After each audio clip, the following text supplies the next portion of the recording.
Councillors, welcome to the first meeting of 2022.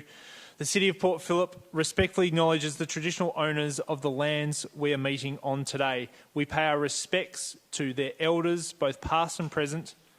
We acknowledge and uphold their continuing relationship to the land on which we meet today.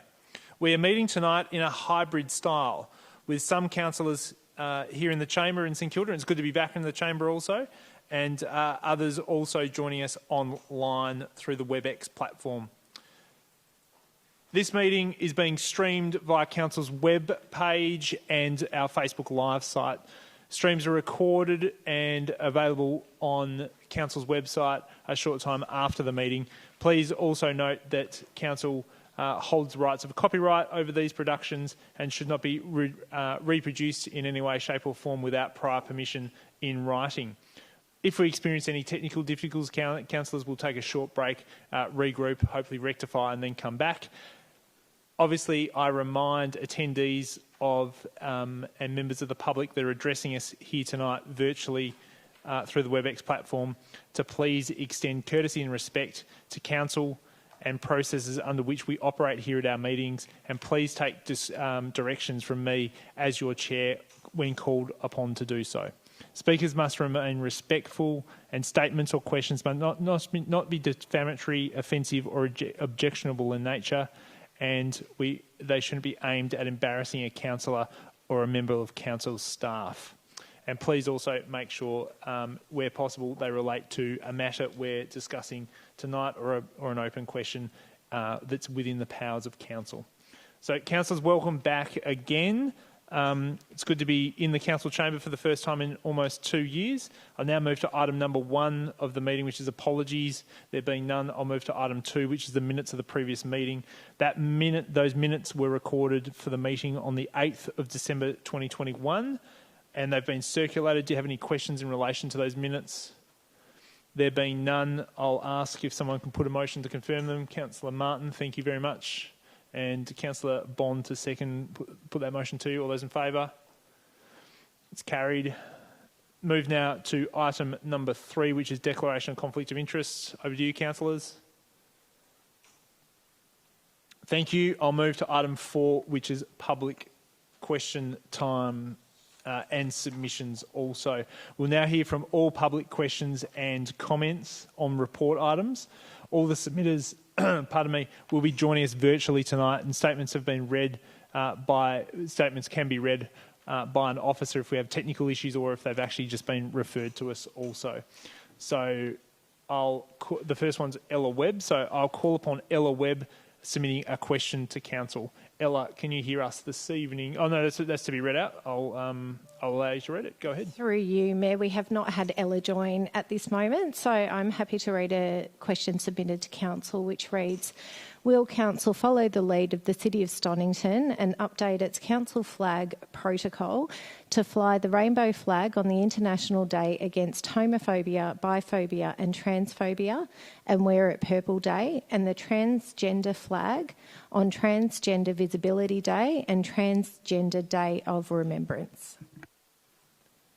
Thank you very much. I now call upon, obviously if submitters could state their name and their suburb when they come to us, I'll call upon Nikita Juan. Can you hear us, Nikita? Hello, everyone. Yes, please. I'm Nikita. Thank you for letting me speak here and ask my question. Thanks, Nikita. If you could just confirm your suburb for us, that'd be great. That is St Kilda, 3182. Welcome. Thank you. Please go ahead. Okay, thank you. My question is around the well-being of the locals and the community over here.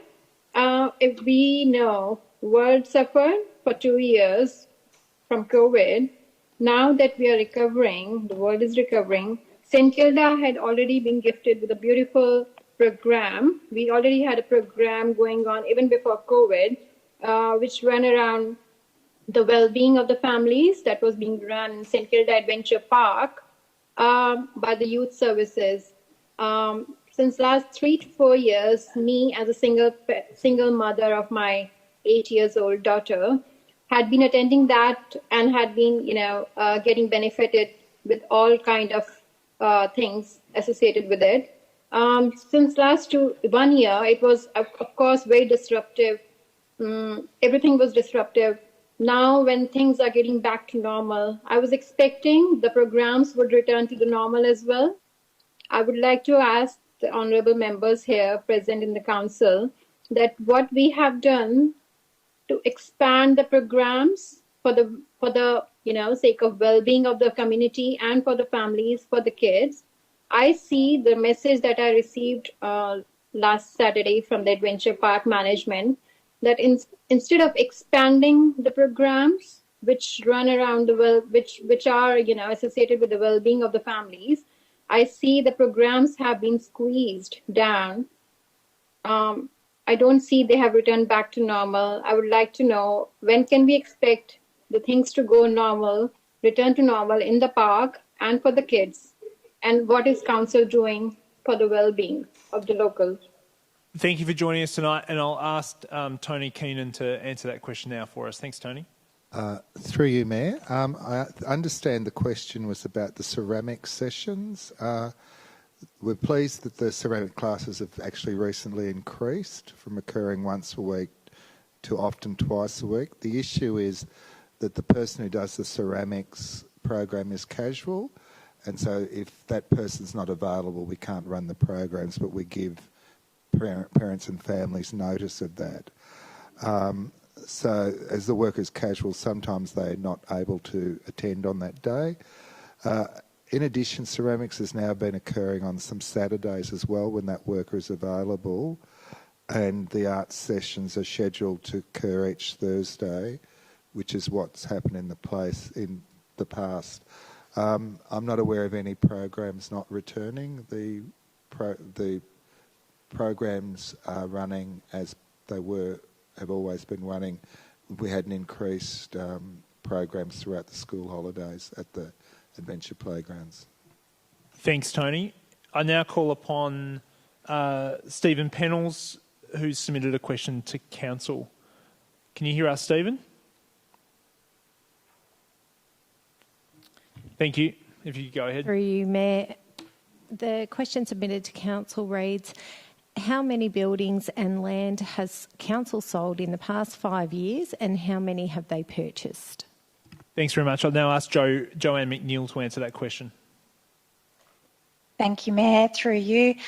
We'll take that question on notice. Thank you. Thank you. I call upon David Latimer to present a question to Council. David, can you hear us? I can, thank you. Can you hear me? Yeah, thank you so much. If you just state your name and your suburb. David Latimer, Elwood 3184. My question's in regards to the council proposal to sell the 3 childcare centres. Has the council received advice or correspondence from the state government in relation to the availability of state government funding for improvement works at these 3 centres? If so, what was the nature of this advice? Thank you, David. Tony Keenan?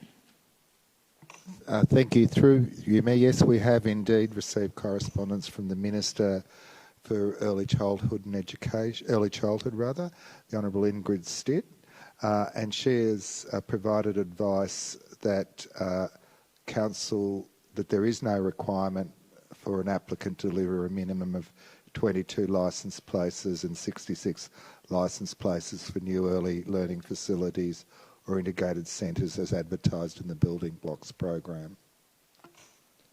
Thank you, Tony, and thank you, David, for the question. I now call upon Simon James, who's submitted a question to Council. Good evening, Simon. Good evening. Thanks. Please go ahead. If you just state your name and your suburb, and please go ahead. Simon James from St Kilda West. In its meeting on the 1st of December in reference to portfolio improvement in childcare centres, Council states, and I quote, most of the council-owned properties can be made significantly more fit for purpose over the next 10 to 15 years. This seems a long period of time to achieve a result expected of other centres much sooner. My question is, given the very short period of consultation, why have the 3 centres being proposed for sale not been afforded any reasonable period of time to plan necessary upgrades? Thanks for the question, Simon. Tony Keenan. Sorry, through you, Mayor. That particular statement, and if Joanne McNeill's on, I might refer to her, but that refers to the total children's services portfolio across the entire city, not the actual 3 centres in question. So I'm fairly certain that most of the council-owned facilities can be made significantly more fit for purpose over the next 10 to 15 years. That would be as those centres become up for renewal. The 3 centres in question are already beyond the need for renewal, but I'd refer to Joanne McNeil if she's online to clarify that. Joanne, please feel free to go ahead if you wish. Thank you, Mayor. Just to add to that answer, yes, the 3 centres, the reason why the proposal has been made to sell the centres rather than simply reinvesting in them is that they've reached a point in their asset life. So they're very old buildings, 100-year-old buildings, and some heritage listed also. And they're very difficult to just simply renew. There's a lot of compliance issues. So in addition to condition issues that need to be addressed, they trigger then additional work. So it ends up being quite a large replacement of the centres. And so it's not able to be just undertaken as part of the normal renewal program, which is why then the value for money question comes in. Is it best value to reinvest in these centres or to invest in other building of capacity across the network that allows for a longer term solution?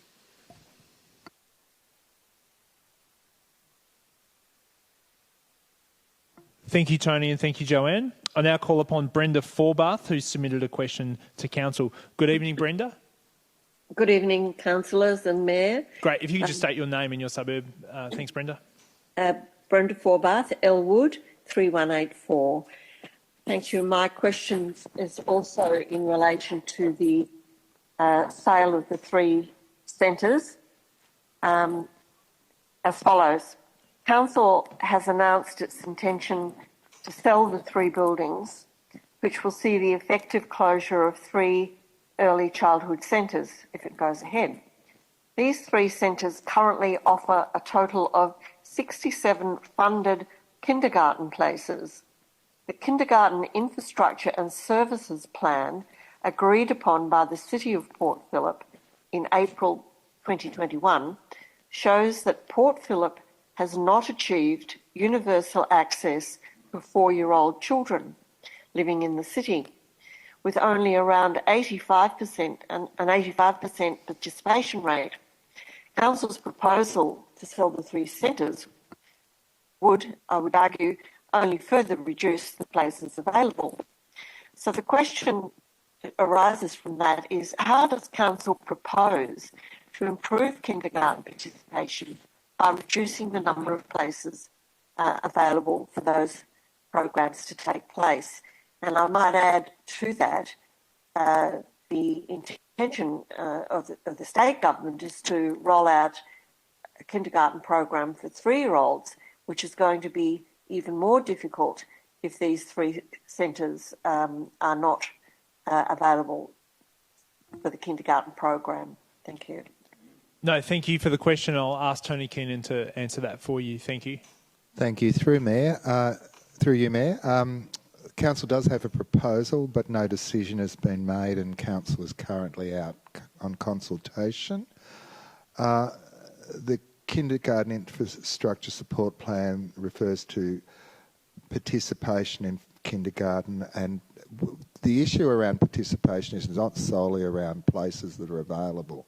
We have an excess of places at the moment, but the Speaker correctly notes we're not meeting our participation rates. That's to do with a range of issues, including factors of vulnerability for families. At the moment, no child in a wheelchair would be able to access kindergarten at any of the 3 centres in question because they're not accessible.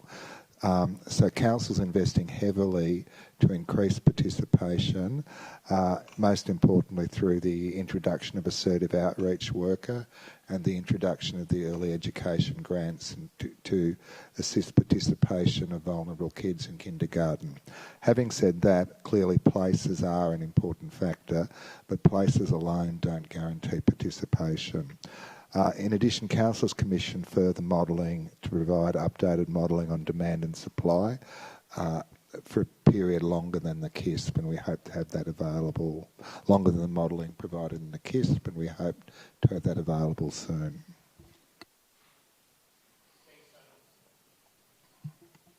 Thanks, Tony. I call upon Rhonda Small submitting a question to Council. Good evening, Rhonda. Good evening, Mayor and Councillors. Thank you for the opportunity to speak. Thank you for coming. If you just state your name and your suburb, and then please feel free to go ahead. Yes, so Rhonda Small, St Kilda. As we know, on the 1st of December last year, Council voted in favour of announcing an intention to sell the 3 council buildings that are currently used for community-run, not-for-profit early learning centres. And these 3 centres currently offer, as Brenda's just noted, a total of 67 funded kindergarten places.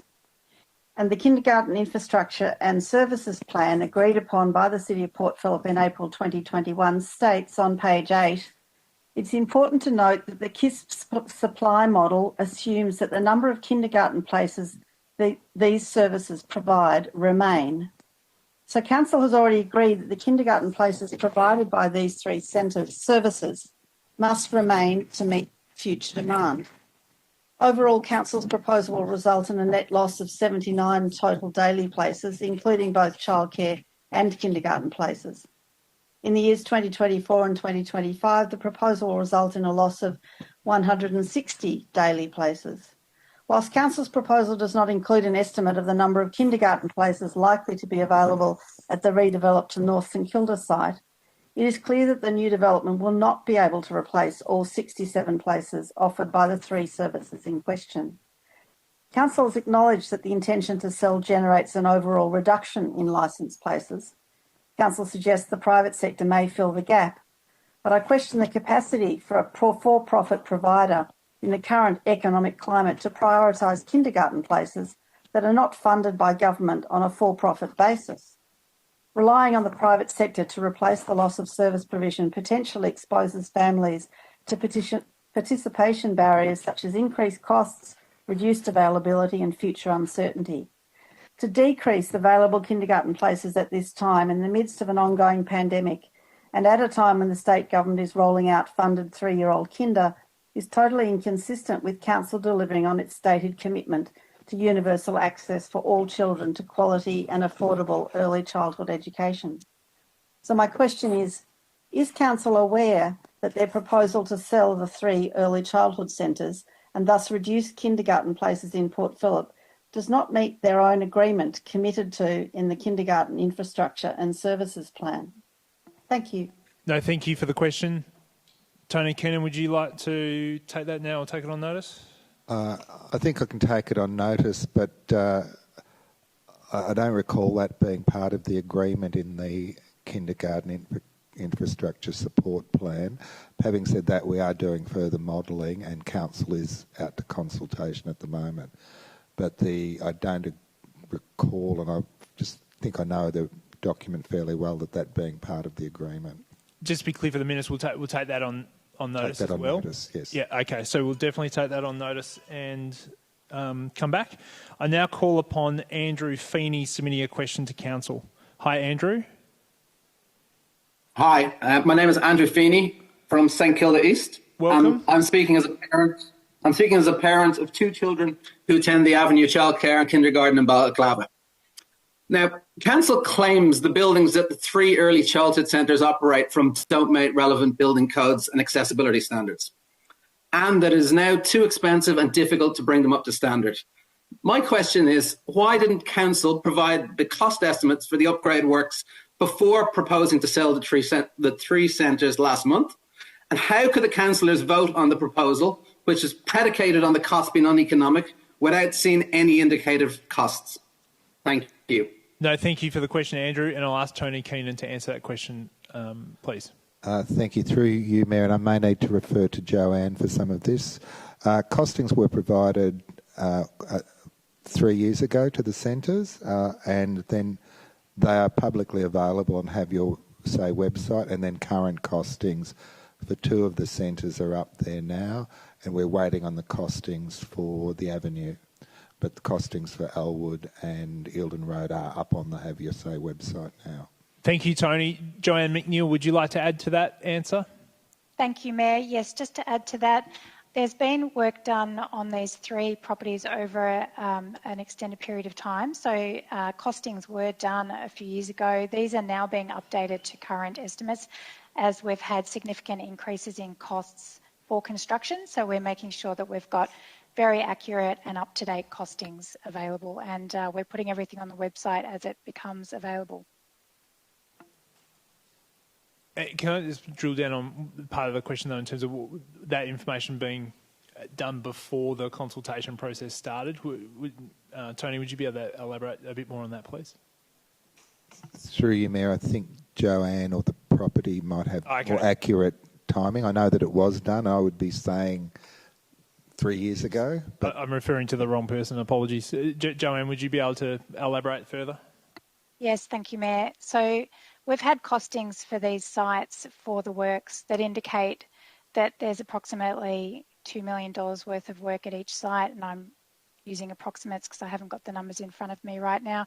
We're making sure that we're reviewing those figures to make sure we're clear on what the current construction costs would be, and we're also undertaking further reports to fill out any gaps in understanding, particularly for everybody involved in the centres, because we understand that this is something where people need to know more rather than less. So where there is older information, we're replacing that with new and up-to-date information. So councillors were provided with numbers that indicated that the works to address these 3 centres was overwhelmingly uncost effective for the outcome that it would produce, which was the same centre with the same functional problems, but just with condition and compliance issues mostly addressed. Whereas investing in a different outcome at a different centre would produce more capacity in that centre for a better functional outcome and a longer term outcome. That was the information that was provided to councillors, and now those figures are being updated, which will no doubt show an escalation in costs from the original figures. Thank you for the additional context. I appreciate that. I now call upon Sarah Roth, who has a question for council. Yeah, hello, my name is Sarah Ross from St Kilda. Welcome. So good evening. So each of the centres are contributing well over $100,000 per year in a maintenance levy to the City of Port Phillip. Can Council please provide any information on how that money has been used or not used by Council in the maintenance of these sites? And also, after repeated requests, why have 2 of the centres still not received any response to those requests? Thank you very much for the question. I'll go to Tony initially and then perhaps Joanne also. Tony Keenan. Through you, Mayor. Thank you for the question.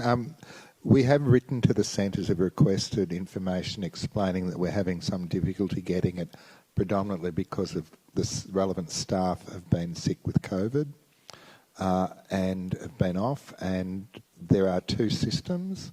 One's a historical system, so it's going to take us some time, but we have said that we will provide all of that full information once we have it. Do we have an indication of a timeline of when we can get back to them, or perhaps if we don't have 10 years or 5 years, we could give them 2 or 3 years perhaps? We can certainly, I think, easily get the last 3 years, but we've had requests for back to 10 years. That's going to take much longer. So if we went for, say, 3 years, how long do you think it would take to get that information to the centres? Joanne or... Please go ahead. Thank you, Joanne.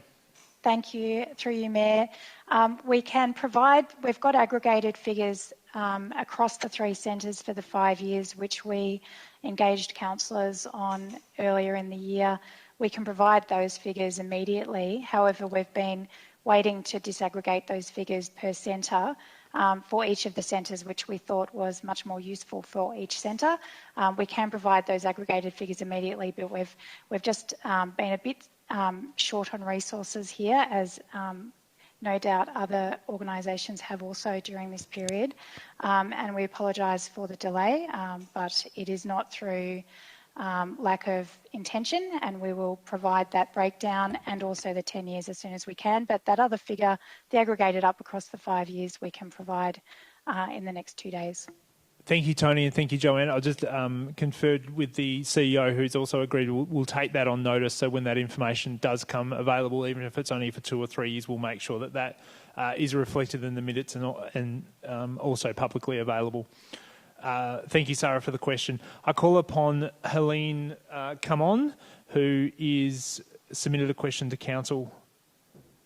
Thanks a lot. So my name is Helene Camon. I live in Elwood. So good evening, Mayor and Councillors. Thank you for the opportunity to speak tonight. My question is also around the sale of the 3 community-run childcare centres. So as a parent of a child going to one of these centres, but also a taxpayer of the City of Port Phillip and a member of the community, firstly, I would like to understand why council officers have consistently mischaracterized in the past the availability of state government funding in relation to smaller early childhood services. This clearly has been misinforming councillors who have repeatedly put forward the lack of government funding as a barrier to bringing the centres up to current standards, referring in particular to the so-called need to have a 66-place centre or increasing by 22 spots to get access to funding. We have just heard that the Minister for Early Childhood, Ingrid Stitt, stated clearly that there is no such rule around the number of spots needed to access the state government funding through the Building Blocks programme. So with that knowledge, and we have just heard confirmation that the Minister informed the Council personally through the Mayor, what actions are the City of Port Phillip taking to explore state and federal funding opportunities to help upgrade the centres? Sorry, what action have City of Port Phillip taken to explore state and federal funding opportunities since the last meeting held in December? Tony Keenan, go ahead. Thank you. Through you, Mayor. I think I need to put on the record that council officers haven't misinformed council. Thank you for doing that. I'd like to put that on the record. It's a fairly serious allegation. Council officers provided advice that was in the public record and public documents around the building block funding, and we offered that up in good faith. As I referred to earlier in an answer, that the Minister has written and provided clarification as to how the building block grants work and that council could be eligible for funding. Councillor Mayor Pearl has responded to that letter, and councils will be discussing whether or not and how they might access that funding. And council officers have already met with the Victorian Schools Building Authority around that. Perfect. If you elaborate on the final part of the question, and thank you for making the obvious clarification. What actions are we taking or have we taken to explore state and federal funding opportunities? A bit more specifically, is there something more we're going to do in the future, or where are we currently? So we've had one meeting and we'll continue to meet with the Victorian Schools Building Authority, which is the state body that administers that grant funding. We haven't met with the Commonwealth. There is no Commonwealth funding available other than for building centres in disadvantaged areas, which Port Phillip would not qualify for. But there's a federal election year. Councils may choose to engage with candidates around potential federal funding, but at the moment there's no funding stream that's available. And also, just to add to that answer, also we've had correspondence with state members of parliament and also federal members of parliament, and our door remains open if anyone would like to talk to us about funding options. I now call upon Simon Rashley who's submitted a question to council. Simon, can you hear us? I can, Mayor. Thank you. And we can hear you. Excellent. Simon Rashley is my name. I'm from St Kilda, and I'm speaking on behalf of the Eildon Road Childcare and Kindergarten. Also about the sale of the buildings, in particular about the sale of 17 Eildon Road. So in late November, we were informed of Council's intent to sell 17 Eildon Road and which was obviously confirmed by council resolution in December. The sale was unexpected for us because we didn't really and don't really understand exactly the nature of the problems. From our perspective, we are currently operating a successful childcare centre in the building. We agree that the building could definitely be maintained better and a renovation might be overdue, but what exactly is the existential problem that makes the building beyond saving is still something we don't understand. And to this end, some 6 weeks ago, we asked Council numerous questions via email to help us better understand the situation, questions including regarding risks and non-compliance, building costs, an itemised list of expenses, and clarification as to why the centre would not be eligible for state government funding. And now, although many of these questions have been answered tonight, councillors may not be aware that we've had little or no response to these emails, with responses, it looks like, starting to appear only this week. So from our perspective, we haven't had kind of a direct email communication engaging with us on these questions. The most pressing of these questions is, why is council proposing 17 Eildon Road be sold so soon? I note council officers advised at the December meeting that the proposed timeline was made on an assessment of risk. So what exactly is the big risk that means that our childcare centre at 17 Eildon Road should not operate in 2023? I just would make the point that unless there's a compelling reason why 17 Eildon Road must be offloaded this calendar year in 2022, why would council take childcare places out of the market before there are similar replacements? Wouldn't it make sense to take the pressure off all stakeholders and amend the timeline for the sale of 17 Eildon Road to 2023, allowing all parties a more reasonable timeframe to work on alternative solutions? So my question is, can council advise why 17 Eildon Road must be sold in 2022 rather than 2023? Thanks for the question, Simon. Tony Keenan, over to you again. Thank you. Through you, Mayor. So we're in consultation. So in terms of the timeline, there can be consultation in relation to that. In relation to the other matters, I'll refer to Joanne McNeil. Thanks, Tony. I appreciate that. Joanne, go ahead. Through you, Mayor. Just make a note that while the engagement on this proposal began in December, there has been engagement with the three centres as early as 2016 around the challenges of these buildings.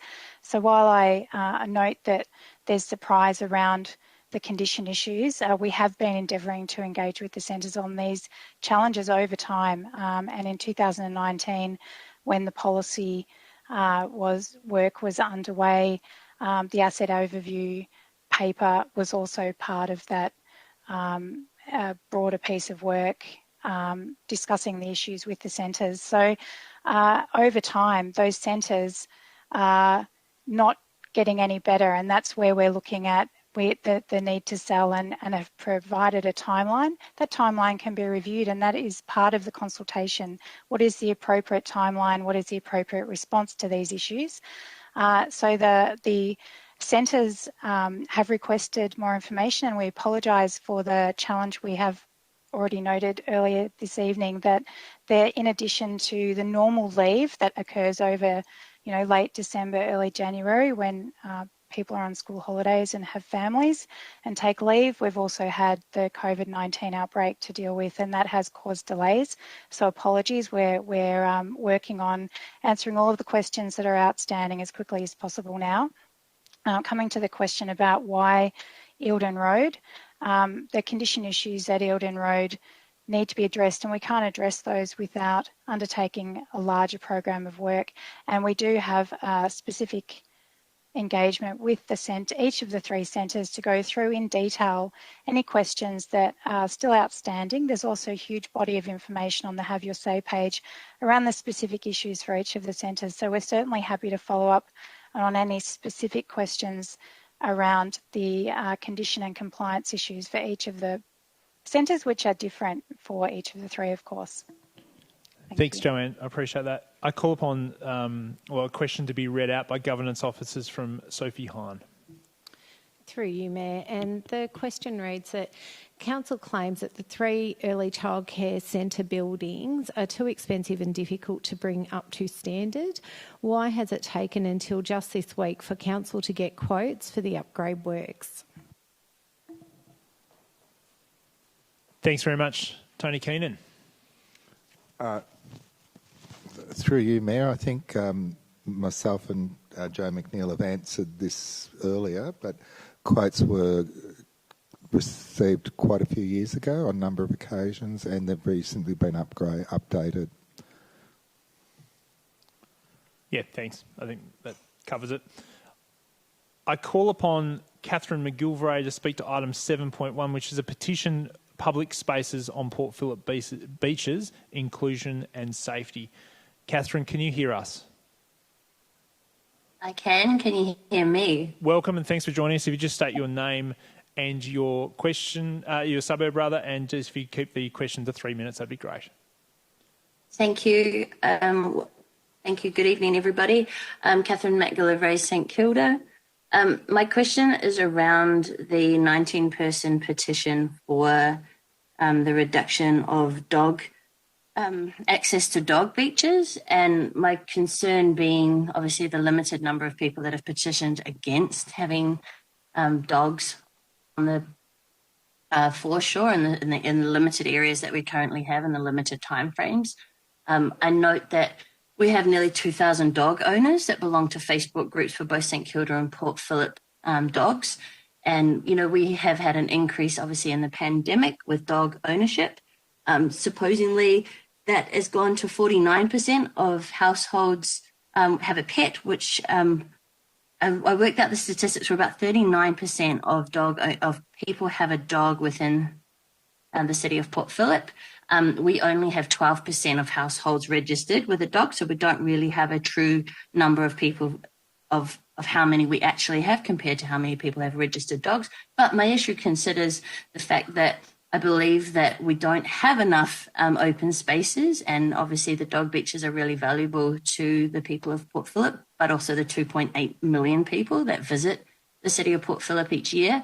And my concern is that we shouldn't be reducing the access that people have to the beach area. Thank you. Thank you. I should also just note, councillors, we're into the submissions part of as opposed to the questions time. So there was a question there also in the middle of that statement, which a councillor may take up when we get to item 7.1. I now call upon Brodie Mitchell, who's also speaking to item 7.1. Brodie, good evening. Good evening. Thank you, Mayor and councillors. I'm Brodie Mitchell of Port Melbourne. Whilst I don't agree with the petition or statements made within it, I thank the petitioner and the 19 signatories. I appreciate in a city of 120,000 this is a small number. However, I'm happy to take the opportunity to respond.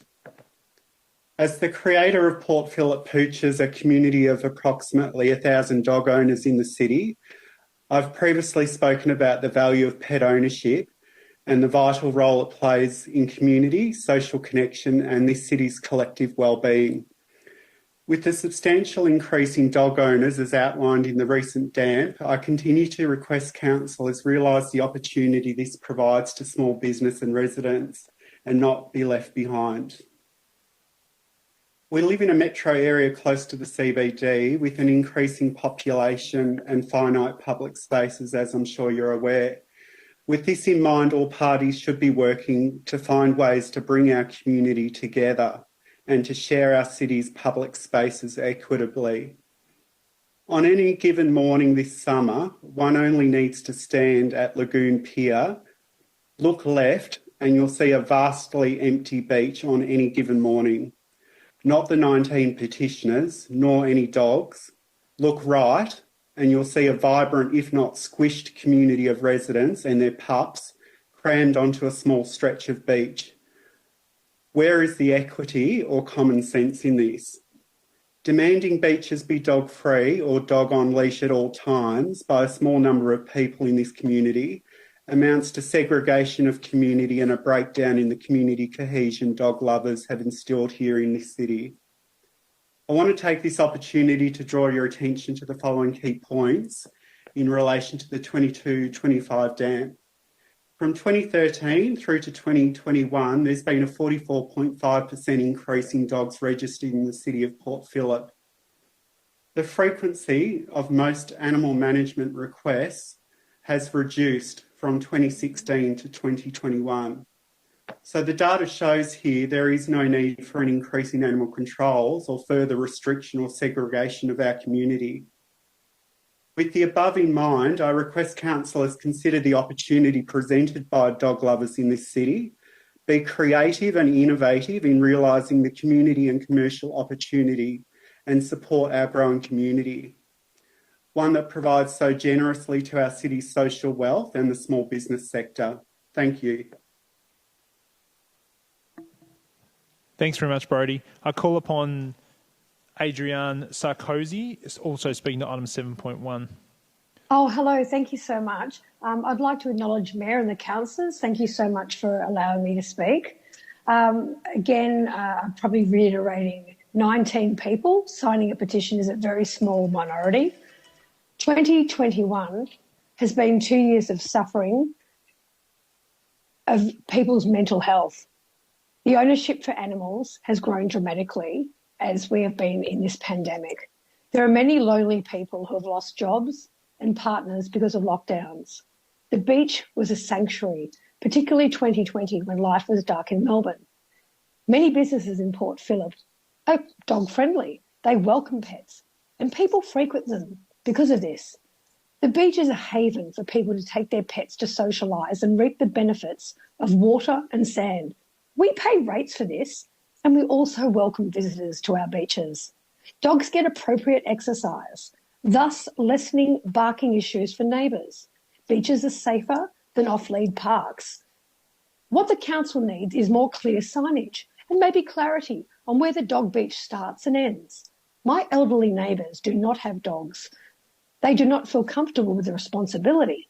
However, they come to swim every morning and afternoon, winter too, and meet the dogs and their owners so they can get a pat and a friendly little face. They love the dog community. They love my Kelpie. I also can't take my dog for a walk when the hoons are out because of the drag racing and idiots on my doorstep. I fear for my life many times, not from dogs, from people who treat Middle Park and Port Melbourne like a garage dump. I've lived on Beaconsfield Parade since 2001.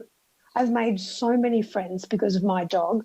I broke up with a partner last year, and my dog is my company and is loved by so many people we meet at the beach. I've made friends. I've made lifelong friends and special people because of this. I plead with the council to not listen to the minority who are not on the beach in the morning, who have written a small petition, and also I question governance. I'm putting this on an agenda item, and just talk about mental health and how dogs and animals make our lives so much better. And I reiterate with all the other speakers before me about the crowded, happy beaches are full of dogs. Thank you so much for your time and for allowing me to speak, and thank you so much. That's fine. Thanks for making the submission. It was remiss of me not to get your suburb as well, if you just pass that on to us. Thank you so much for your time. No problem. I call upon Mark Tyrrell, speaking to item 7.1. Mark, can you hear us?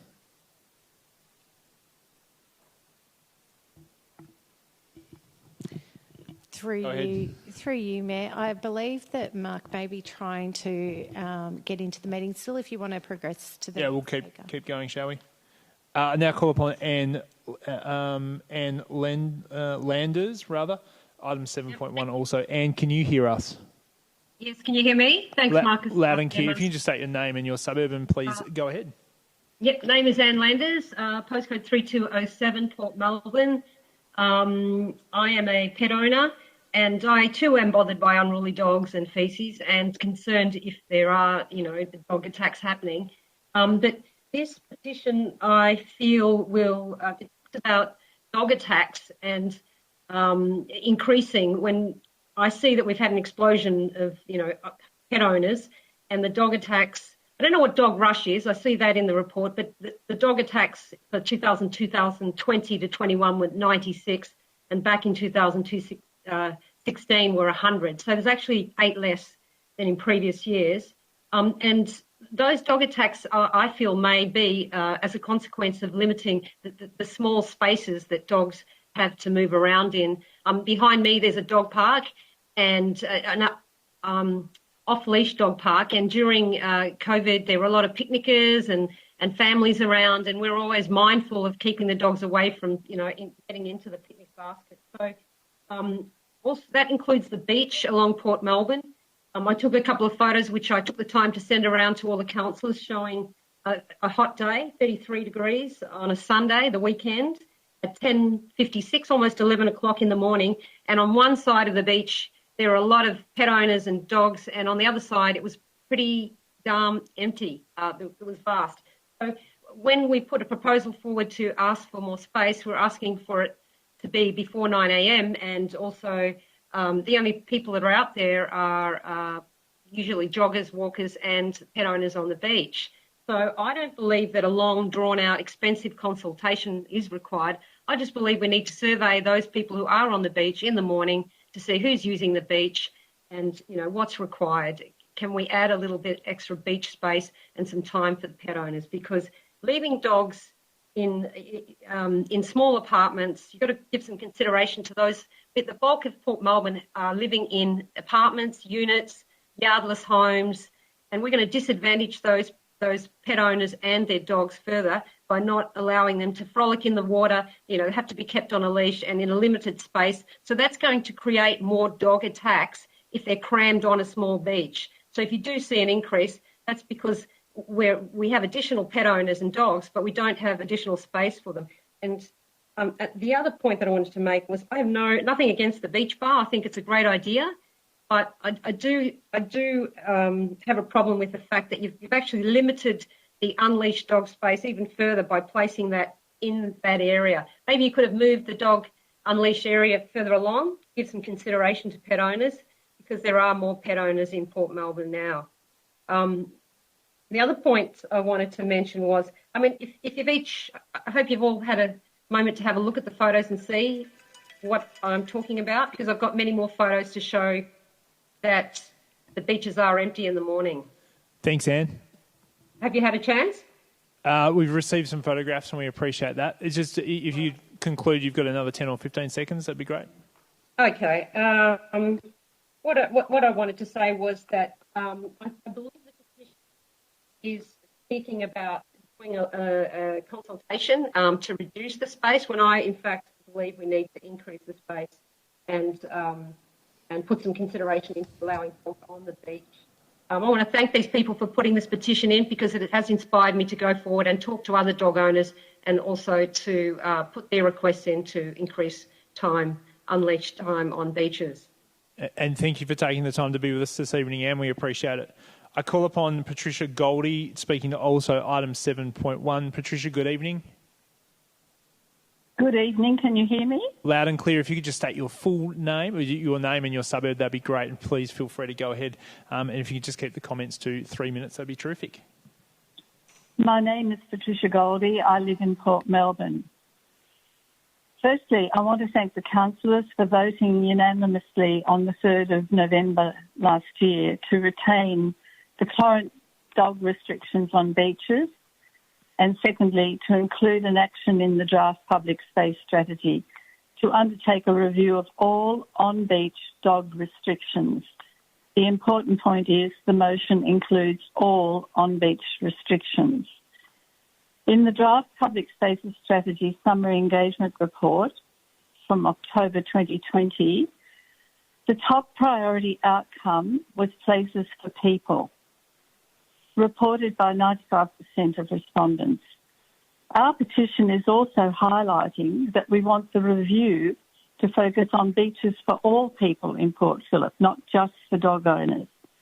As stated in the motion on the 3rd of November last year, by the councillors, the review should include all on-beach dog restrictions. Currently, this includes dogs prohibited and dogs off-leash. Although not currently used on the beaches, dogs on leash should also be included. The public spaces on the beaches are a finite area and will have competing interests forever. It is important that the beaches are shared on a fair basis. In designing the review, it is important, this is the one by public spaces, it is important that the people of Port Phillip who do not own a dog, that's more than 90% of the community, are included on a proportional basis. To date, too much time, energy and money have been spent on engagement studies that are highly biased in favour of dog owners. Another important issue in designing the review in public spaces is that each season must be reviewed separately. It is only when the 7 months of off-peak season is viewed separately that the monopoly by dog owners becomes evident, with not a single beach in Port Phillip being dog prohibited or dog on leash. This is unacceptable to the majority of the population. And we've been through 2 years of the pandemic without a single beach where we could go for 7 months that was free of dogs. This is not fair. The petitioners asked the councillors to consider immediate action to improve safety on the beaches in both seasons. Many dog owners are responsible, but the situation, and I have been a dog owner, by the way, for 2 decades, but some are not responsible. They do not keep their dog under effective control, and it deteriorates very quickly into a very big problem for people who don't want dogs jumping all over them. Thanks, Patricia. If I get you to come to the end, that would be great. Yeah. Okay. Just the last point on safety. Yep, go ahead. Was, well, no, I can skip that. I asked for long-term things to do with safety.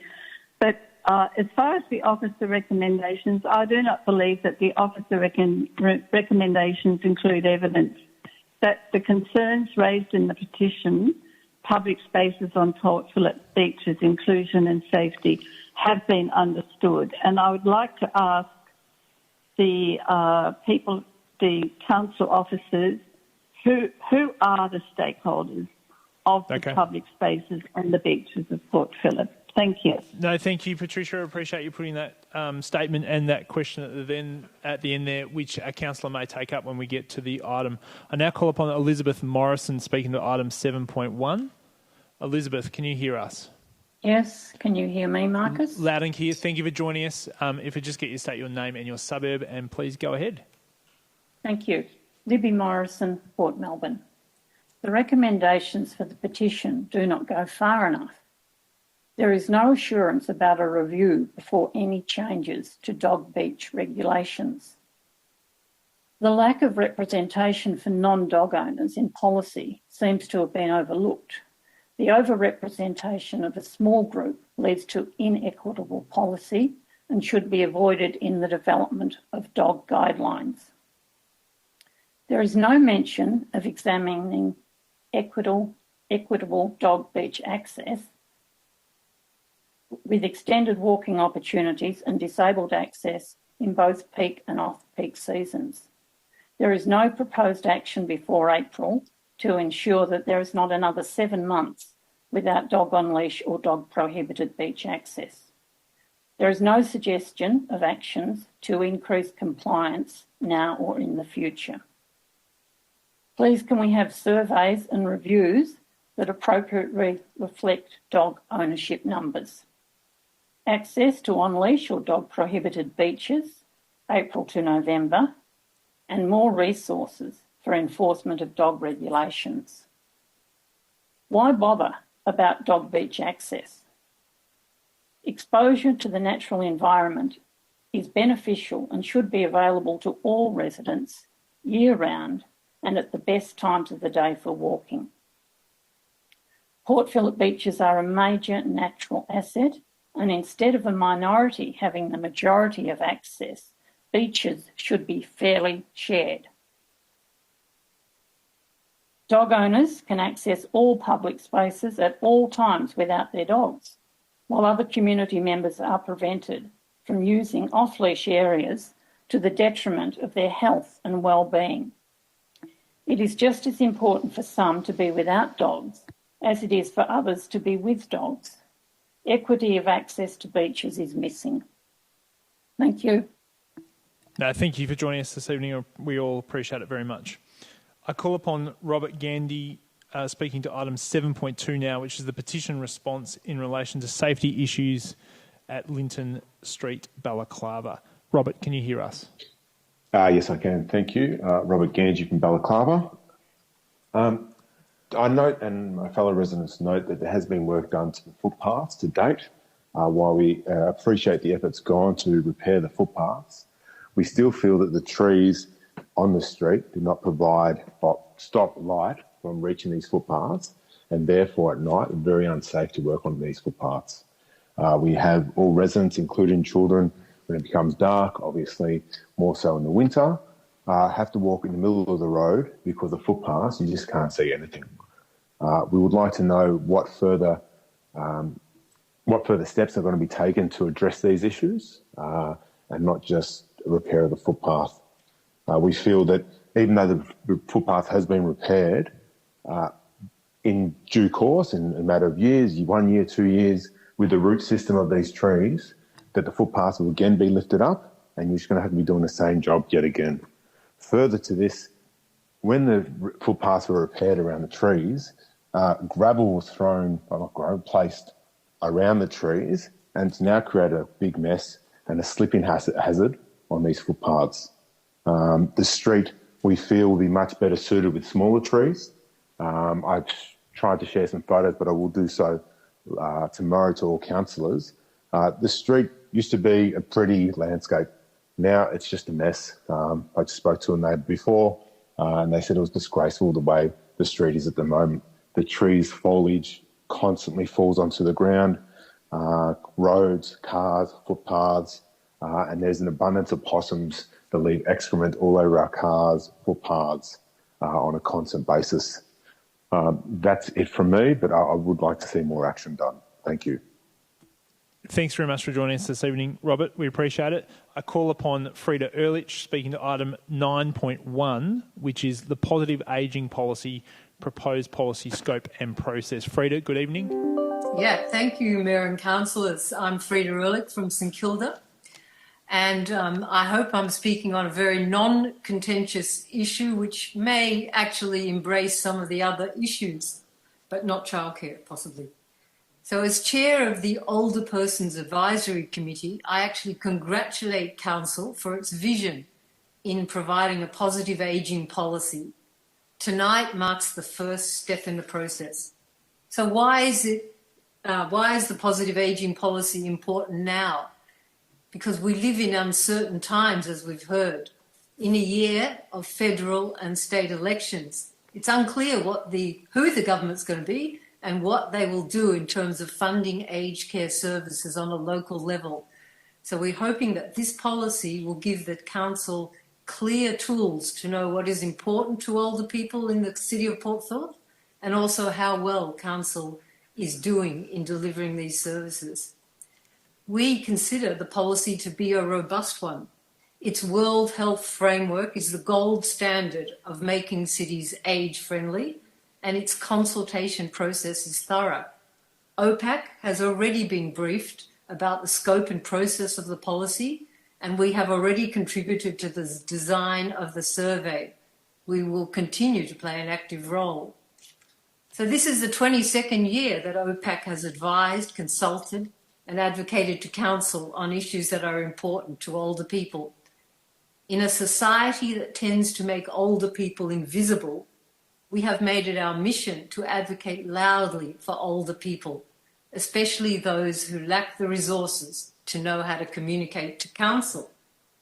And we hope that through our expertise and resources, that this policy will continue to be a robust one. Finally, it is often said that there are only 3 things that are certain in life: death, taxes, and getting older. Councillors, this positive ageing policy is for everyone. Thank you. Thank you for your submission tonight, and thank you also for the service to the OPAC committee and the community more generally, Frida. We appreciate it. Thank you very, very much. We have received a further submission to be read out on behalf of members of the public, just the one, I think, tonight. So I'll read the name of the submission out and ask the Head of Governance to read a summary of the submission. John Brooksmith is the first one. Go ahead. And John resides in Albert Park, or represents Albert Park. Thank you. Through you, Mayor. This submission is in relation to 175B Beaconsfield Parade, Albert Park. And the submission reads, I understand this is a council leased venue and I am alleging it is in breach of its lease and planning permit obligations, and despite matters being reported to council, problems still exist. So much so, the music was so loud at a function in December that a large window in my home opposite broke during the time when the music was playing. Are all council tenanted venues permitted to act in this way, or is that privilege conferred on some? Can this council request a staff member to report on 1, the venue's current and continuing alleged breaches, 2, why alleged breaches are never prosecuted, and 3, when will the venue be compliant with its obligations? Thanks to Governance. I'll now ask Lisa Davis if, Lisa, you can hear us okay, if you can answer that question for us. Thank you, Mayor. Through you. Thank you for the question.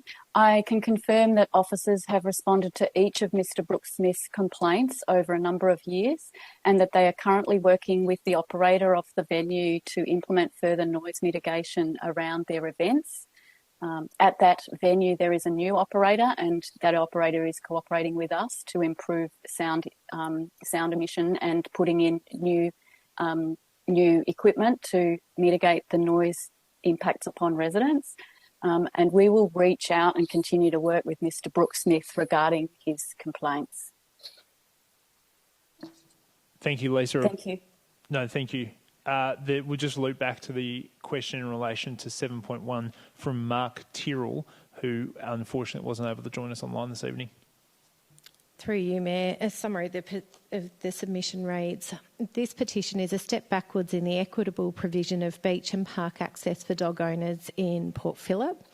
I've seen firsthand over summer how other councils have before 9 and after 7 p.m. models for the main beaches, which enables pet owners to take the whole family out for a swim in the safe and attractive stretches of beach. Kids and seniors have retired for the night. Let other citizens enjoy their local amenities during the summer. I pay hefty rates like everyone else, and I'm tired of doing small laps of the dog beach during summer rather than getting a decent exercise walk along the sand. It's time to move forward. Council needs to proactively step up to differentiating between noise and critical issues and start making solid changes to the prior mindset of encroaching on dog owner access. Council need to make a clear statement of their solidarity with the large and evidently exploding segment of pet owners. Our dogs are our family, and we're ratepayers who will draw a line in the sand with councillors who aren't supportive. Thank you.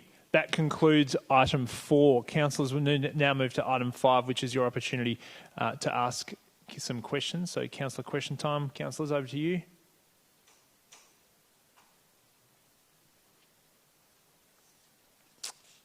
I'll ask a quick one if possible. There's been some repair works done to the Dank Street nature corridor or eco corridor from a gas operator. I'm just wondering if officers off the cuff would be able to update us on those works and the remediation of the, particularly the medium strip on Dank Street in Albert Park. Through you, Mayor, it's Chris Carroll here. I don't have an update off the cuff. I do believe Mark Thompson is here tonight. He may have some information for us, or we might have to provide that on notice. Apologies. No, that's fine. I threw it on you. So thanks, Chris Carroll. Mark Thompson, I know you've got an item here tonight. If you are online, please feel free to unmute. Yep. Thank you, Mayor. Through you, Mayor. The Dank Street project is being monitored closely by our asset protection officers and our open space officers. the project was a planned project, and the remediation will take place once all the works are finished. There's a significant amount of remediation, including additional planting. The planting will not occur immediately after the works because it'll be done in March and April when the cooler climate comes in, so the plants have a more chance of survival. Thanks, Mark. Do you have an idea of when the works will conclude? Our last update was there's another 4 weeks of works in Dank Street. They're replacing a low pressure pipeline with a high pressure pipeline. Thanks and well done for taking that off the cuff. Councillors, any questions? Any further questions? Councillor Sirikoff, go ahead. Thank you, Mayor. Going back to John Brooksmith's comments earlier on regarding 175 Beaconsfield Parade, I'm just wondering what engagement has Council had with the operator about implementing a new sound limiting equipment so it's not affecting neighbouring properties? I'll allow the question, but let's be a little bit careful about commercial in confidence matters, etc., and enforcement matters. But I'll allow it generally to be spoken if the CEO would like to answer, or Chris Carroll. But it does relate to a specific lease, so anything that's in the public domain regarding complaints is acceptable, but anything that's obviously confidential pertaining to that list we have to be careful with. So I'll go ask Mr. Carroll if you've got information, or otherwise we should take that on notice. Thank you, Mayor. I'll have to take that on notice, unfortunately. I think that's a wise thing to do. Okay, councillors, any further questions? All right, I'll now move to item 6, which is the ceiling schedule. Councillors, we have no items for ceiling tonight, so let's move to item number 7, in particular 7.1. We've got 2 petitions tonight, 7.1 and 7.2 obviously. 7.1 relates to public spaces on Port Phillip's beaches, inclusion and safety. The officer that's put this together this evening is Dana Pritchard. Do councillors have any questions of officers in relation to the petition and the response? Councillor Martin. I note earlier in the report mentions the public open space strategy, and it talks about how, as a result of the last petition that we discussed, that there's going to be a full review of the current on-beach dog restrictions as part of the public open space strategy. Does the officer's recommendation here preclude that happening, or are all of the recommendations here in addition to that? In other words, I'm seeking an assurance that there will be a full review of current on-beach dog restrictions as part of the public open space strategy. And perhaps as a second question, if that's going ahead, what will be the nature of the consultation that's involved there? Thanks, Councillor Martin. Tony Keenan, would you be able to help us there? Through you, Mayor. I think the answer is in 2 parts. Yes, they are in the public place strategy, and it's envisaged that we do that. This is something Council can consider in the development of the 2023-23 plan and budget. Councillor Martin, does that answer both parts of your question? Thanks, Tony. Any further questions on Councillor Clark? Go ahead. Yes, I just want to clarify in terms of the recommendations and considers... Just try again if you could on the microphone there. Or Matt, perhaps move it a bit closer to you, if you could. Can you hear me? Yeah, that's much better. Sorry. Thank you. I just want to clarify in relation to the recommendations around number 5 and where it references development of off-leash dog guidelines. Project will investigate opportunities for new and review permitted times in existing dog off-leash areas. It was my understanding, which is what I wanted to clarify, that the review that we're doing covers all aspects of dogs being on public beaches, the off-leash ones, the ones where dogs aren't allowed, the times that they're going to be potentially allowed on and off. So all aspects of our current policy relating to dogs on beaches. Is that correct? Through you, Mayor, I think you're correct, Councillor Clark, and it should probably read including. Yeah, I think so. So it's not just one aspect of the whole dogs policy. Correct. Great, thank you. Thanks, Councillor Clark. Councillor Consolo. Thank you. We have been over this topic a couple of times, but I just want to clarify for the meeting tonight. Is it feasible to review and amend our dog beach access rules in time for the 1st of April changeover to the beach, such as nominate one as a dog-free beach, like's being requested, does it require the same kind of consultation that we've gone through with allowing more dogs in summer? No problem. Thank you, Councillor Consolo. I'll now ask Lisa Davis to help us with that question. Thank you, through you, Mayor. That proposal was considered when the DAMP was being considered and other petitions in November last year. It's not feasible, and at the time Council resolved to complete the holistic review of dog restrictions, and that means all types of restrictions, whether it's on leash, off leash, what time, day, night, etc. So a holistic review of all open spaces, including all beaches. So it will be a very comprehensive review, and it reflects the diversity of opinion in the community. So we will put a lot of effort in, if it's funded, in next year's budget, to making sure that it's a very comprehensive review and it takes into account the views of all stakeholders and users of open space, including dog owners and all other stakeholders as well. Thank you, Lisa. Go ahead, Councillor Crawford. So, is it working? Yeah. Sorry, so I can clarify. So if we budget for it in June, there's just no way of getting it up and running to have made a decision by November? Is that, I just wanted to clarify. Or is there opportunity at the quarterly budget to consider it ahead of time and consider funding it so that there might be a time to have it done by next summer? Good question. Lisa, would you be able to help us, please? Through you, Mayor, there's always an opportunity if councils desire to bring forward work. However, I'd need to take on notice whether we have the capacity and the resources and what a fully comprehensive review would take. The advice I provided at the time last November was that a review like this would likely take between 6 and 8 months to be done fully, including all of the data analysis and the reporting requirements. We would certainly do our best to achieve it in a shorter time frame, but I think it's unlikely if the project didn't commence, literally on the 1st of July. Would you like to follow up, Councillor Crawford? You're okay? Go ahead. I guess my question would be, I don't know if it's for this particular officer recommendation, whether I'd need to amend or anything, but maybe do I need to just take that offline if that was something we wanted to consider, or is that appropriate to do that here?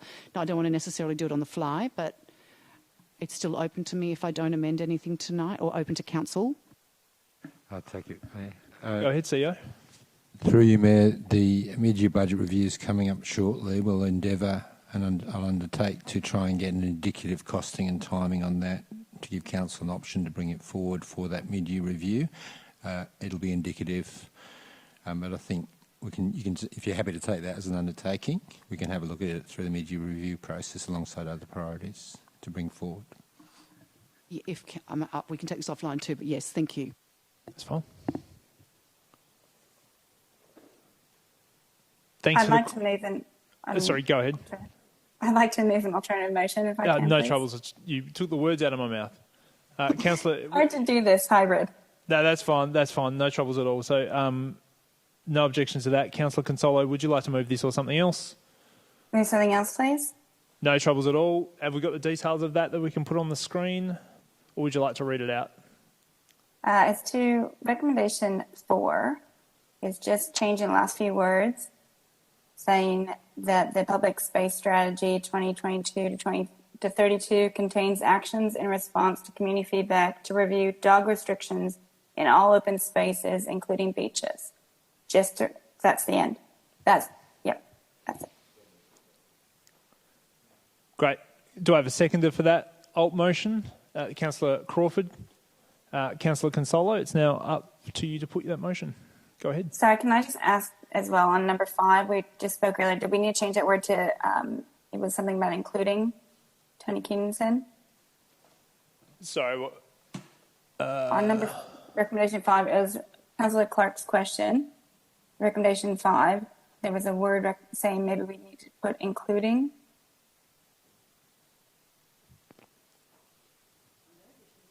Where did you want to put it, Tony?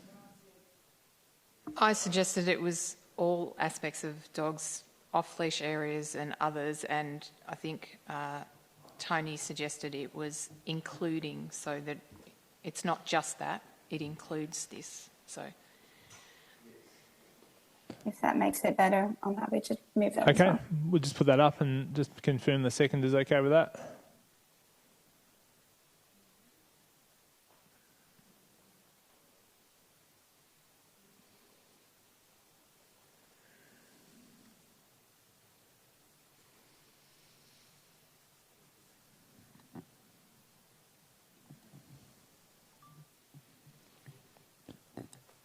Thanks, Councillor Crawford, for confirming you're okay with that. Back to you, Councillor Consolo. Thank you. My amendment tonight, or alternative motion, is purely to ensure that this part of the work is actually in the pipeline, as we've already been discussing in the questions. So that clarity there, that it's not just about the dog-free areas, or not dog-free, sorry, the dog-on-leash areas and dog-free. Those words, it's more general. Because I can see both sides of this argument. During the summer, dog owners want more access, seeing empty beaches in the mornings. And during winter, some residents and visitors want dog-free or dog-on-leash beach access opportunities. Finding some middle ground seems the best option with so many opinions, preferences, and needs for our public open space. We have limited spaces and sharing is required. I do not think the hardline rule of the season is the best option. Getting the balance of times and area right is the next hurdle, and that's a process we're going to do. And I think this petition predominantly requests dog-free areas in winter, referencing people feel unsafe and excluded. And just as the other caller said, there's people want to see some movement in this space, and we're already doing that. And that's what the wording's clarifying here. Thanks, Councillor Consoli. Councillor Crawford. I just wanted to thank the petitioners for their input, just to reassure you that this is a process that we're going to do fully and properly and take into account all the different views, but we do need to do it thoroughly, but thank you for your input. Thank you, Councillor Crawford. Who else would like to speak to this item? No? Okay, I'll go back to Councillor Consolo to close if you wish. No, I'm fine, thank you. Thank you. I'll put Councillor Consolo and Councillor Crawford's alt motion to you then. All those in favour? That's carried unanimously. I now move to item 7.2 and thank Mark Thompson and Joanne McNeil who've put this together, this paper together for us. It's another petition response in relation to safety issues in Linton Street, Balaclava. Councillors, any questions for you on this item? Councillor Crawford, go ahead. I've got quite a number of questions. Yeah, just reel them off as we go. Feel free. Yep. So I guess the first one is, I just wanted to clarify, if I may, that this is kind of the standard lighting that goes in most residential streets, or is it less than the norm? And as a second part to that question, do we normally upgrade, if it is around the normal standard, do we normally upgrade residential streets in any way around this issue, or it's kind of a standard that's set across the municipality unless it's more a major road? I'll go to Mark Thompson or Joanne McNeil. Through you, Mayor, I can answer that question. Thank you, Mark. In 2020, we undertook a desktop exercise which looked at all the lighting requirements across the whole municipality. The assessment returned that the streetlights at Linton Street, when factoring spacing, street width and technology type, returned levels that were consistent with the appropriate lighting category and the relevant. Mark, if you could do us a favour, just we can hear you, but it'd be good if you'd speak a bit more directly into the microphone and just give that a go if you could. Just continue, but if you could try that, that'd be good, and we'll try on this end to see if we increase your volume a little.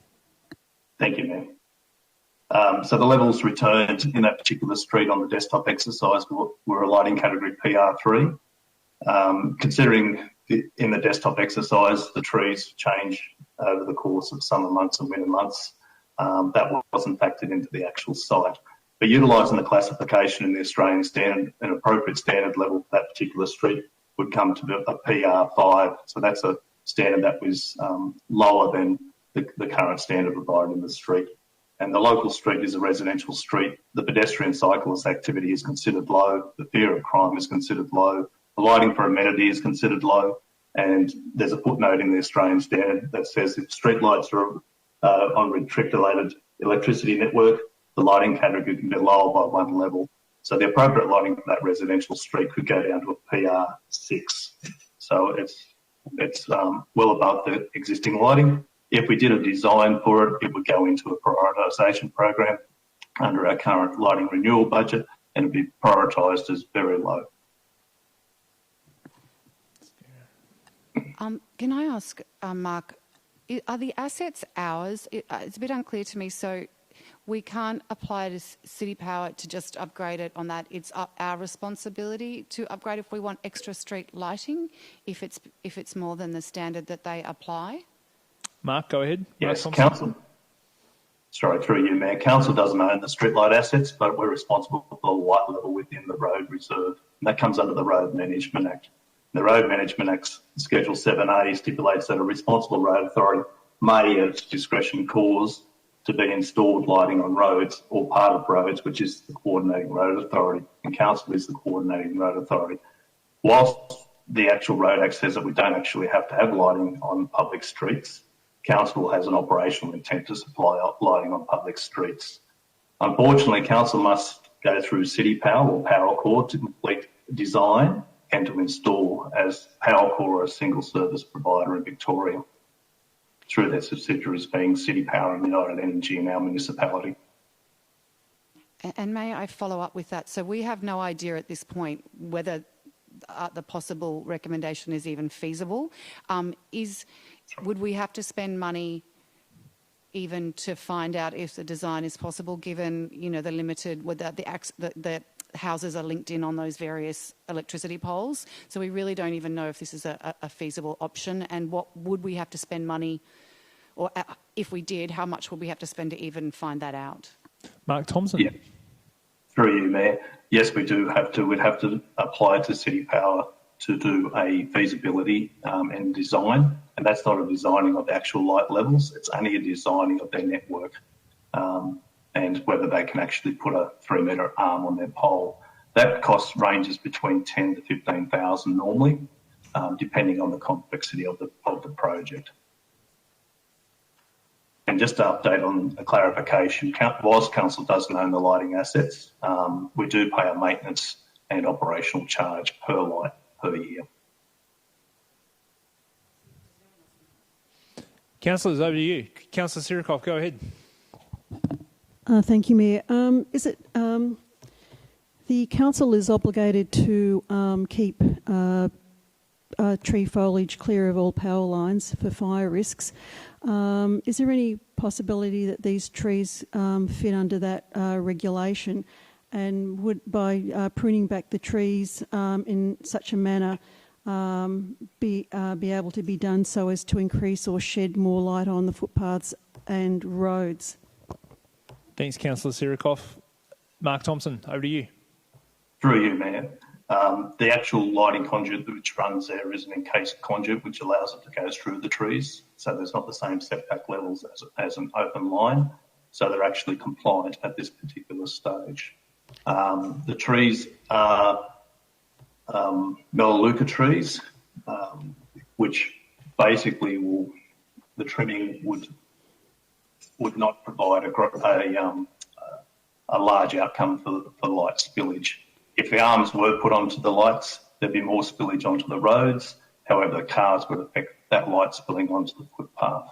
If we were to upgrade the lights, they're currently what they call a T10 light, which is no longer on the City Power load table, so we'd have to update them to a LED light.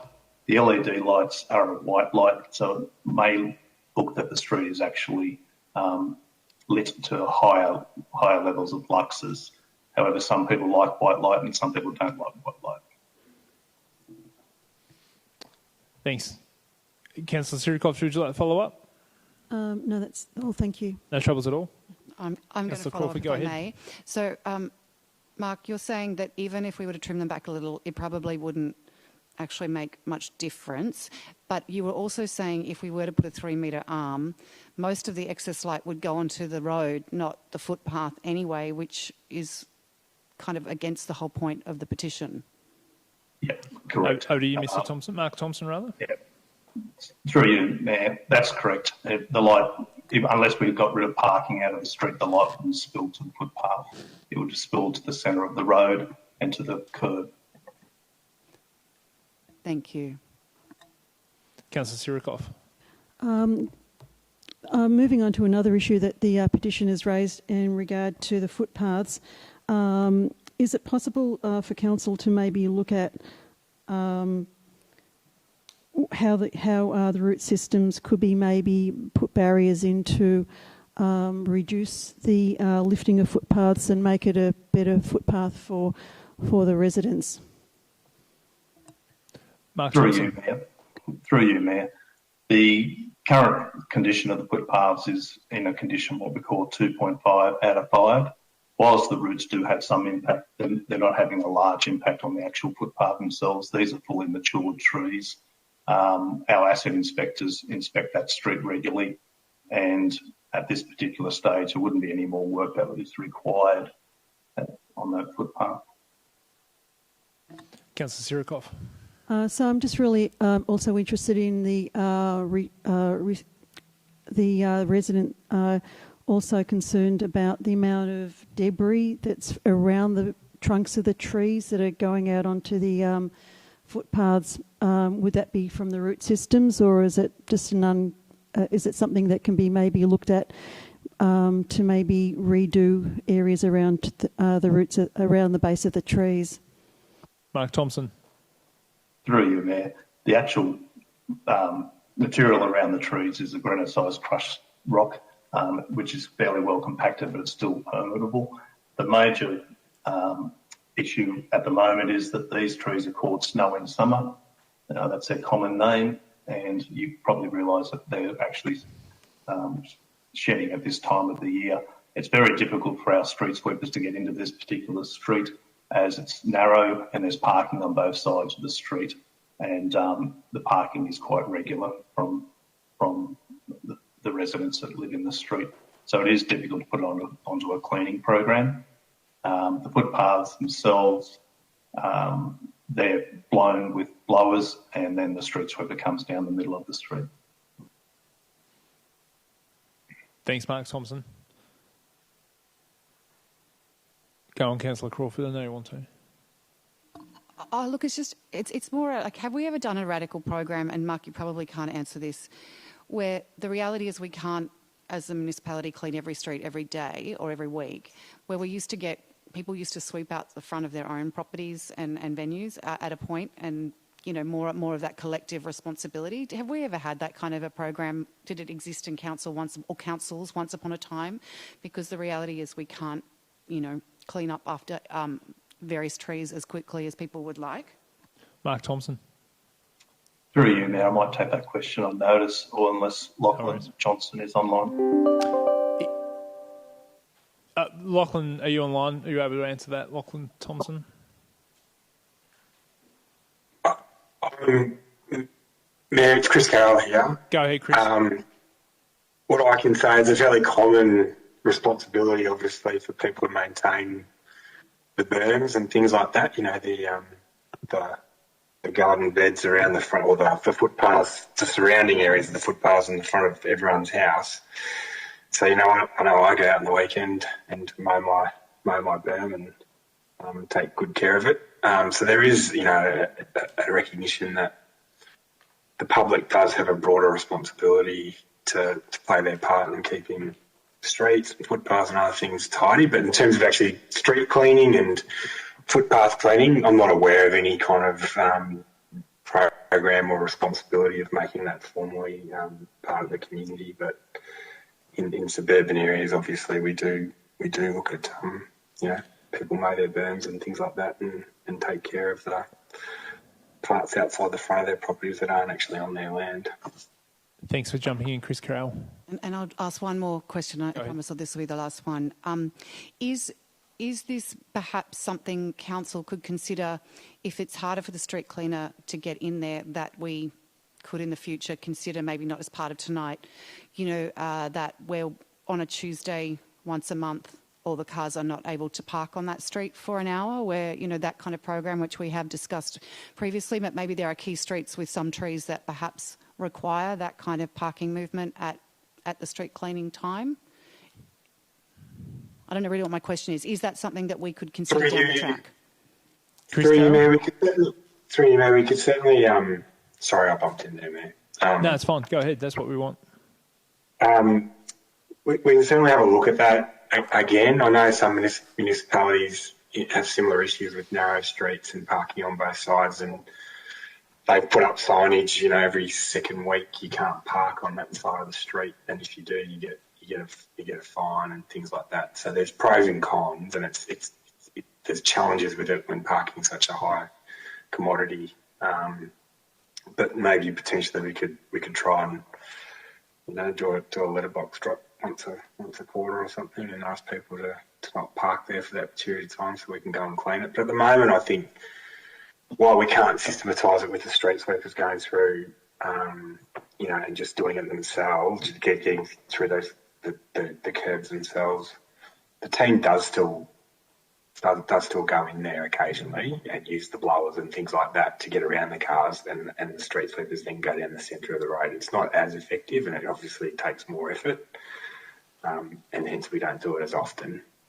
But we can certainly look at what additional changes or options there are around enhanced cleaning. But it would be starting to set a standard that's probably not sustainable across the whole municipality, given the nature that we are in a municipality area with lots of mature trees that do happen to drop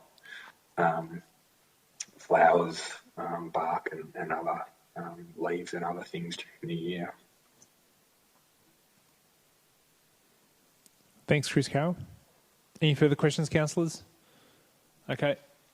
All right. Do we have a mover for the officer's recommendation or an alternate?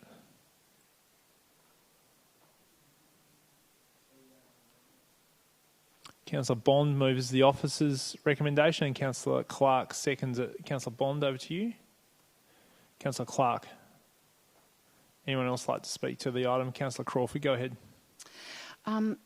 I know that people are not going to be happy with my decision, but I went down there on Monday night at about 10:30 to check out the lighting, and I have been there during the daytime myself.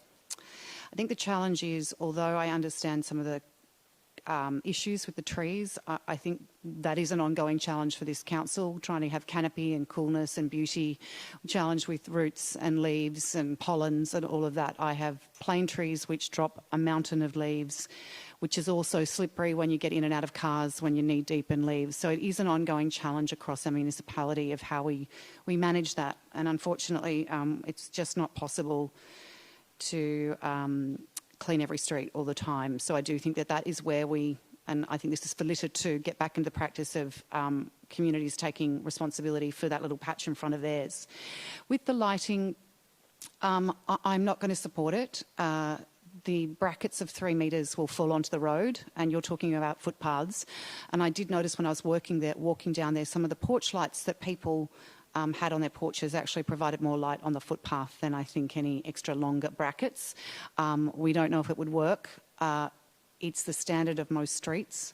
A lot of streets, I've had that mixed lighting, so I feel comfortable that it is at the standard that other residential streets also have and we provide.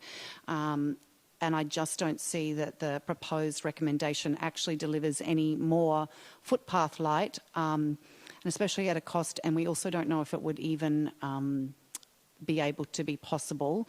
And I don't want to pretend with our competing budget challenges that perhaps $70,000 or $80,000 is likely to get up at the budget time, knowing many of the other challenges we have. So I won't be supporting this motion tonight. Thanks, Councillor Crawford.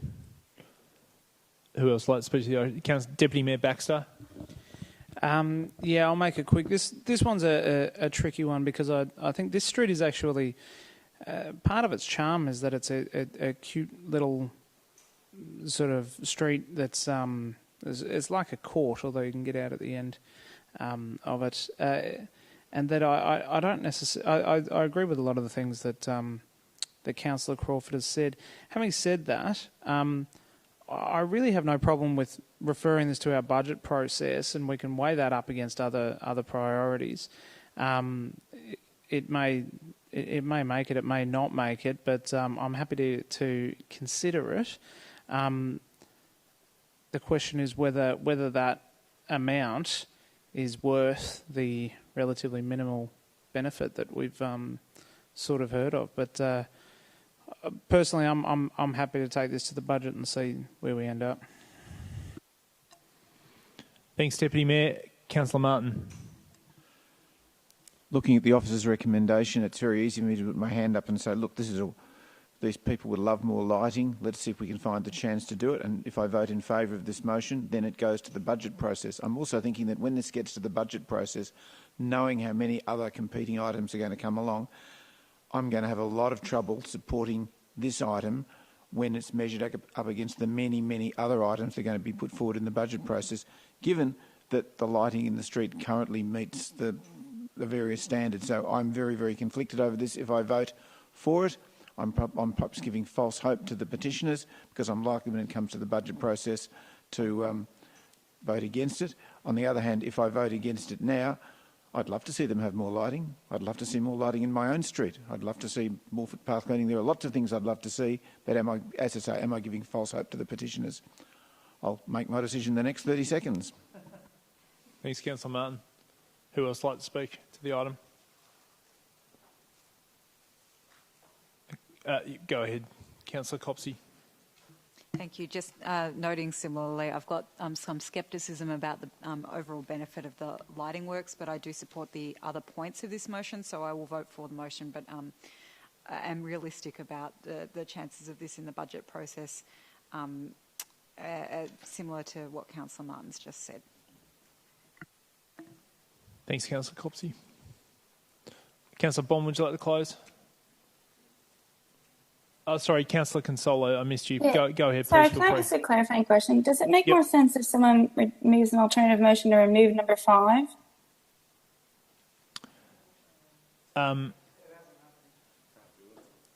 No, we can move an alt to remove the item. An amendment. Through you, Mayor, on the face of it, an amendment would be directly contrary to the motion on the floor. What could happen from here is a councillor, if they wish, could foreshadow an alt motion to remove item 5 in the event that the motion on the floor was to fail. Yep, good point. Thank you for the advice. Councillor Consolo. Sorry, to then clarify, is it important to have 1 through 4 go in? Because if we just vote it down, is there any action that goes after? I mean, even just going back to the petitioners? Officers would like to give a ruling on whether or not that is required.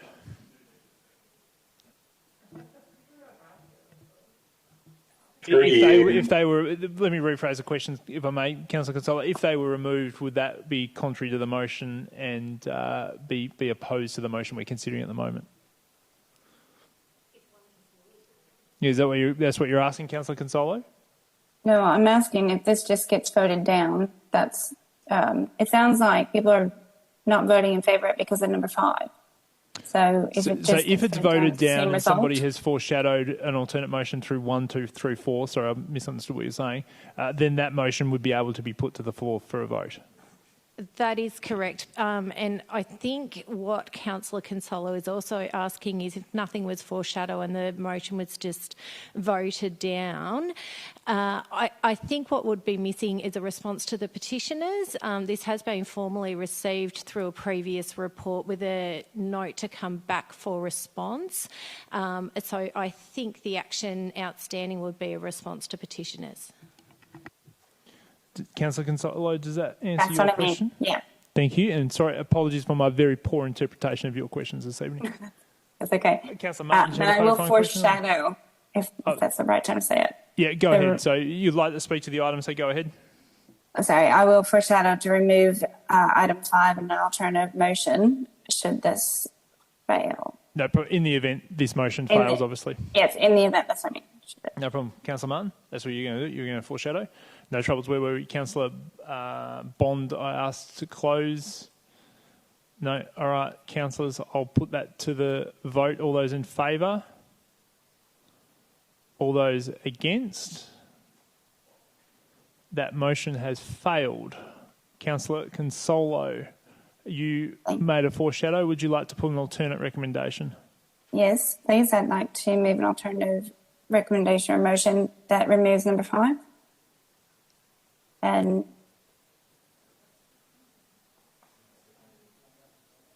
the problem is that we'll just bring that up on the screen there.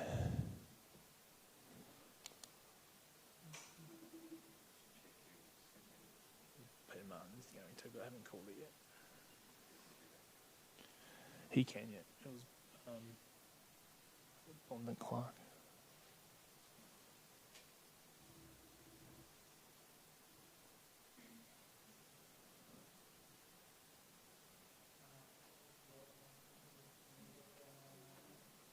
We good to go? Perhaps it doesn't even need to be blocked out. We can just remove it completely. So Councillor Consolo has put an alternate motion rather to be put. Is there a seconder? Councillor Martin has seconded the motion. Councillor Consolo, do you wish to speak to your item? Yeah, just following on the debate, I think that we're all speaking about the same thing, that the lights aren't going to necessarily help because they'll go onto the road, but all the items above make sense. Thank you. Councillor Martin. And again, really important that we thank the petitioners, and I understand their concerns, but unfortunately we're in a position where we can't support their request, but we certainly thank their concerns and ask them if they have any further concerns, or if they wish to come back to us, they can continue to come back, and we'll listen to their concerns next time. Great. Councillors, who else would like to speak to this item? Thanks, Councillor Crawford. Go ahead. I will be supporting this, and I do want to say thank you to the petitioners. We understand that you may be disappointed. We have really considered it, but it's a difficult one for us. But we do appreciate the feedback and the engagement that you've provided to us. Thank you. Anybody else wish to speak to the item? Councillor Consolo, would you like to close? Just to say also thank you to the petitioners and to the fellow comments added. Thank you. Let's put that to the vote. All those in favour? Those against? That motion is carried. I now move to item 8 to item 13, which is the presentation of reports. We'll move through the reports as they're presented in the agenda. So I'll go first to 9.1, which is the positive ageing policy, proposed policy scope and process. And thank Officer Teresa Parsons and Katrina Turgeon for putting the report together. Councillors, questions? The officers? Who would like to move the motion? I presume Councillor Martin. Thank you for doing that. And a seconder? I'm happy to second. Councillor Martin, would you like to speak to the item? I had a 5-minute spiel prepared to tell you about how wonderful this document's going to be, how I was going to thank the officers who've been involved, thank the members of OPAC who've also been assisting, how important this is, what a wonderful timeline, what an amazing community consultation process is set out in the documentation, and how it's all going to be through by November, and how at the end of all this, those who are a little older will have access to more public seating, we hope, to the policy, and we'll have lovely public toilets that are easily accessible, and we won't be knocked over by scooters on the footpath. I don't need to say any of that because Frida Ehrlich spoke so eloquently. I hope you remember what she said. It would be wonderful if the words that she had could be included in the minutes because she summed up everything so much better than I could have. I think this is amazing. I commend this to all of you. No, and thank you, for, as speaking as seconder, thank you for your service to the committee and everything you've done, and thank you particularly for the chair for taking the time to come and present positively and eloquently to us this evening. Councillors, any other councillors wish to speak to the item? Councillor Martin, you wish to close? Put that item to you. All those in favour? That's carried unanimously. Now move to, I'll skip to item 13.4 if I may, as my intention to move 13.1, 13.2, 13.3 on block. 13.4 is the S6 instrument of delegation for council staff and members, members of staff rather. And thank Kirsty Pearce and Rachel Russell for putting the report together. There's an alt recommendation which adds 3.6, if I could get that put up on the screen when we get there. Before I do that, I'll ask councillors to ask any questions of the item. There being none, I'll ask for item 3, the addition of 3.6 to be put up, which authorises, with the words are, authorises the CEO to make administrative changes to the document to correct any typographical errors and to enable, to enable the documents to be appropriately sealed. I'm happy to move that item. Councillors, can I have a seconder, please? Councillor Martin, thank you very much. I don't wish to speak to the item. Councillor Martin, do you wish to speak? Any other councillors wish to speak? I'll put that item to the vote for you. All those in favour? All those against? That's carried. Thank you. I'll now, councillors, I'll seek a mover for a motion that the remaining items be moved on block, being items 13.1, 13.2, 13.2, 13.3. Councillor Copsey, thank you, and I'll happy to second that. All those in favour? None against. That's carried unanimously. Thank you very much. Now move to item 14, which is notices of motion. There are no notices of motions this evening. We shall move to item 15, which is reports by council delegates. In your hands, councillors. Councillor Baxter? No? It's been a while. What's happened? Councillor Martin.